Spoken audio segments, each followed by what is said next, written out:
Depuis tout petit, je me suis toujours senti un petit peu différent des jeunes de mon âge. Donc c'est pas différent dans un sens en mode je suis le meilleur, etc. Je suis plus intelligent, pas du tout.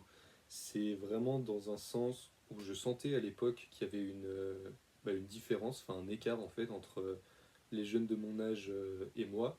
Et ça se manifestait en fait par des sensations physiques, mais c'est pas quelque chose que je pouvais exprimer à l'époque, parce que évidemment je me posais pas des questions aussi profondes entre guillemets qu'à l'heure actuelle, mais je ressentais quand même ça physiquement. Voilà, je savais juste pas comment ça se manifestait et comment l'exprimer. Et donc au fur et à mesure que les années elles avançaient, etc., que j'étais à l'école, j'aimais de moins en moins l'école et je me sentais de moins en moins en fait à ma place. La primaire, ça se passait plutôt bien. J'ai sauté en fait le CM2, du coup je suis passé de CM1 à 6e directement. Et arrivé au collège, en fait, j'aimais toujours pas les cours, etc. Et ça me stressait, j'avais des angoisses, etc. Mais je travaillais pas en fait parce que tout simplement j'aimais pas ça et j'y trouvais déjà à l'époque pas de sens. Mais les années elles se sont passées quand même, donc j'ai fait sixième, cinquième, quatrième, troisième. J'étais au-dessus de la moyenne quand même parce que j'avais quand même des facilités, mais voilà, je travaillais pas pour autant. Après, arrivé en seconde, je me suis cassé la gueule, donc j'ai fait une année d'internat. Et c'est vraiment l'année où j'ai traversé des choses, enfin rupture, etc. Et c'est vraiment une année qui m'a changé, on va dire. Et au niveau des résultats scolaires, ça s'est complètement cassé la gueule. Comme je disais, je suis tombé à 8 je crois, ou 9 de moyenne. Et ça fait que j'ai quitté l'internat, donc c'était l'année du Covid, et j'ai redoublé ma seconde. Donc je suis revenu sur Limoges, donc là où j'habite. Donc j'ai fait une seconde dans un lycée à proximité. Cette seconde-là, elle s'est plutôt bien passée aussi, même si je travaillais pas en fait. Et j'ai quand même réussi à rester au-dessus de 10 de moyenne. Donc pour moi, c'était suffisant. Donc je suis rentré en première. En première, j'avais pris des spé qui me plaisaient pas du tout. J'avais pris genre philosophie, HGGSP et SES, mais voilà, je sais pas pourquoi j'avais pris philo. Et du coup, je me suis retrouvé dans une classe d'international où on était deux gars et où vraiment j'avais zéro pote, etc. C'était vraiment l'année. euh, C'était une année horrible en fait et je travaillais toujours pas. J'avais mes parents un petit peu sur le dos au niveau des résultats, ce qui est normal parce qu'ils s'inquiétaient pour moi, etc. Mais c'était en fait beaucoup de pression et en fait, je me suis rendu compte à cette époque-là que je savais pas du tout ce que je voulais faire de ma vie, etc. On me demandait, mais je ne savais pas en fait, parce que le fait d'avoir été à l'école, etc., ça m'a... Enfin, au fil des années, en fait, j'ai perdu cette flamme, on va dire, ces rêves d'enfant que j'avais beaucoup de rêves étant enfant. Après, je pense que c'est la même chose pour pas mal de monde, en fait, on se conforme tous, et ça fait qu'au final, on arrête de rêver grand, et c'est ça qui est dommage. Et donc ça m'a fait arriver à un stade de ma vie où j'avais plus aucune idée de qui j'étais, etc. Et j'ai fait une grosse dépression cette année-là. Voilà. Donc j'en ai pas forcément parlé à beaucoup de monde, etc. Mais je l'ai même minimisé aussi à mes proches, etc. Mais c'était vraiment une période super dure. Et voilà, après j'ai redoublé ma première, cette première-là. Donc voilà, j'ai sauté une classe, j'en ai redoublé deux au final. Donc j'ai fait 5 ans de lycée. Et donc ma deuxième première, j'avais un pote dans ma classe, donc ça s'était plutôt bien passé, on va dire.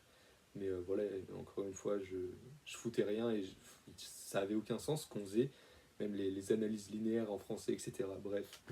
Mais cette année-là, j'ai refait une sorte de dépression. Et juste après ça, j'ai voulu chercher en fait qui j'étais. Et j'ai commencé, je sais pas, je suis tombé sur une vidéo YouTube donc de Yomi Denzel à l'époque et ça parlait d'entrepreneuriat, de développement personnel, etc. Et là, je me suis dit, putain, ça j'aime bien, ça c'est intéressant, ça a du sens, c'est profond, c'est bien.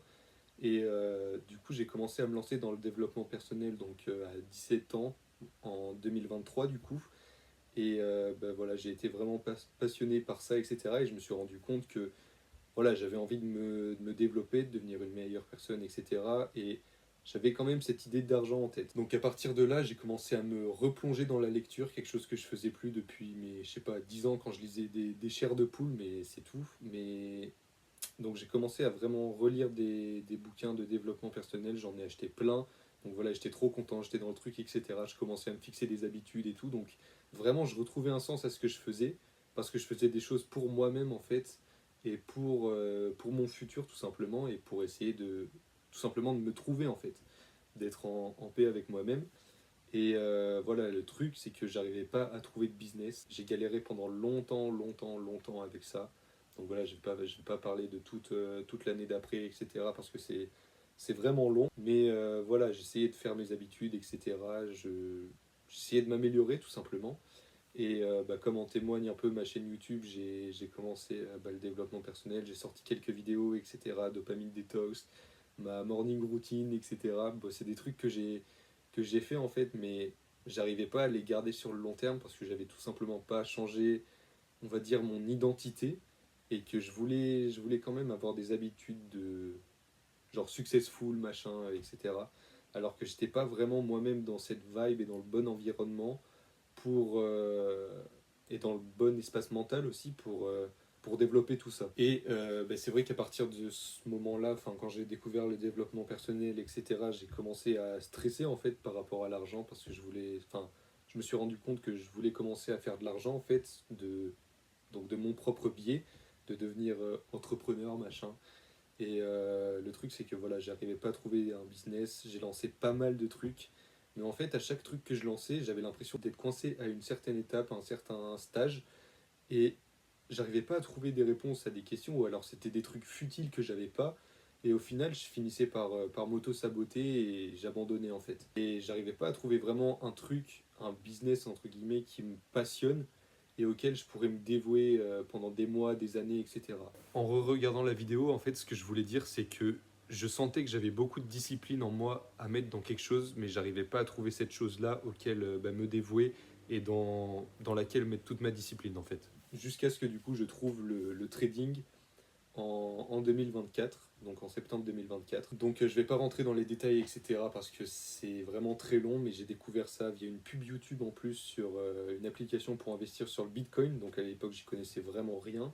Et un mois après, donc il y a quelqu'un qui m'a dit qu'en gros le trading ça servait à, enfin pas que ça servait à rien, mais qu'en gros l'analyse technique, etc., l'IA elle remplacerait ça, et qu'au bout d'un moment quelqu'un qui aurait moins de connaissances que moi ferait plus d'argent que moi et tout. Et c'est un truc qui m'avait découragé. Et voilà, encore une fois, j'avais écouté en fait alors que j'aurais pas dû. Et donc ça fait qu'après ça, j'ai abandonné, on va dire, le trading pendant 2 mois et demi, jusqu'à ce que je m'y remette en fait en janvier. Je sais plus trop pourquoi. Je crois que c'est... Il me fallait juste un petit peu d'argent. Du coup, j'avais remis, je crois, 200 € sur mon broker. Et voilà, je m'étais fait 70 ou 80 €, je me souviens plus très bien. Mais j'y connaissais vraiment rien encore en risk management, psychologie, etc. Donc voilà, c'était quand même compliqué. Mais du coup, je m'y suis remis, j'ai commencé à vraiment apprendre des stratégies, etc. Donc c'était sur le forex, sur l'or, etc. Et donc j'ai eu des résultats, on va dire par chance, parce que donc il y a un jour, en fait, j'étais en Martinique avec mes parents, on était partis pour 10 jours, et j'avais 1000 € donc sur le compte de trading, donc grâce à ma paye que j'avais eue quand je travaillais chez Decathlon. Et j'avais mis 1000 € sur le compte. Et en 2 jours, j'étais passé de 1000 € à 14 000 €.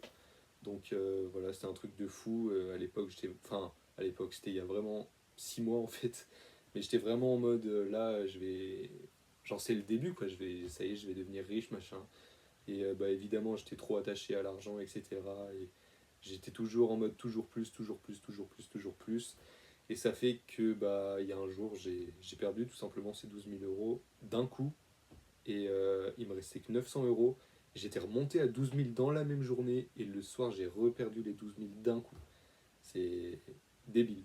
Et bref, à partir de là, en plus, je tradais encore les supports résistance, etc. Donc voilà, l'objectif, c'est pas vraiment de parler de trading spécifique dans cette vidéo.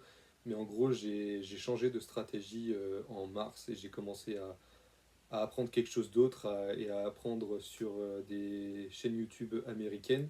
Et donc, vu que je comprends bien l'anglais, ça m'a vachement aidé parce qu'il y a beaucoup plus de contenu, etc. Donc, j'ai appris une nouvelle stratégie, des nouveaux concepts, on va dire. Et après, là, l'objectif, c'était de me faire financer par des propres firmes, ça s'appelle, donc des entreprises qui me prêteraient un capital pour que je trade et que moi, je garde 80% des profits. Et parce qu'évidemment, en trading, on a besoin d'un gros capital pour faire des gros gains, parce qu'on est censé risquer 1 à 2% du capital maximum par trade.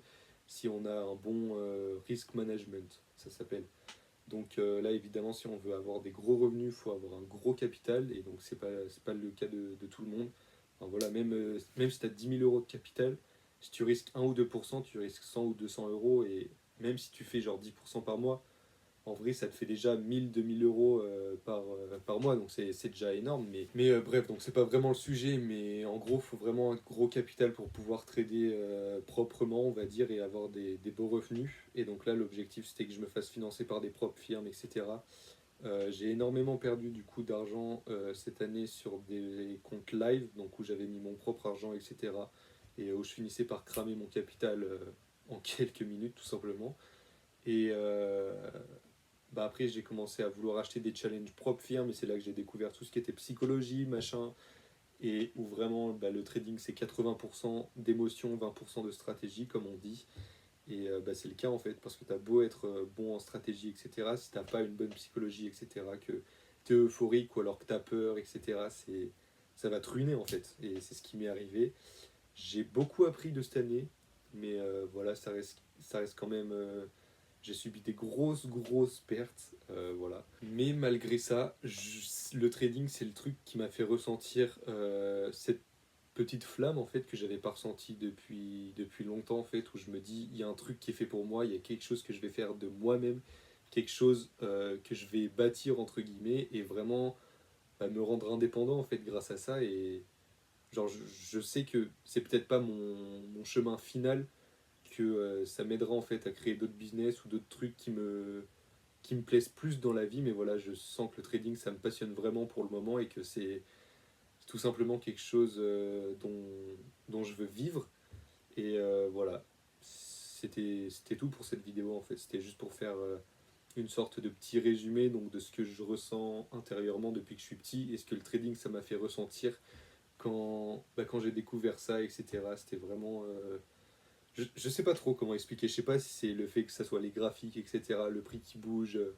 Enfin, en vrai, c'est stimulant comme activité, mais c'est aussi ça que la plupart des gens y perdent, c'est que ça produit beaucoup d'émotions, et en plus, je suis quelqu'un de vraiment super sensible, et donc ça fait que les émotions, elles m'ont joué pas mal de tours, en fait, et bah, je me suis un peu niqué moi-même cette année, on va dire, mais je sais que c'est de l'apprentissage, et je sais que dans tous les cas, ça finira par marcher. Donc je sais pas quand, peut-être dans quelques semaines, quelques mois, quelques années. Bon, j'espère pas quand même que ça soit dans 5 ans, genre, même si j'aurais que 25 ans en soi. Mais voilà, c'est quelque chose dont je sais que ça va marcher. On verra le temps que ça prendra, et voilà. C'était ma petite histoire du week-end.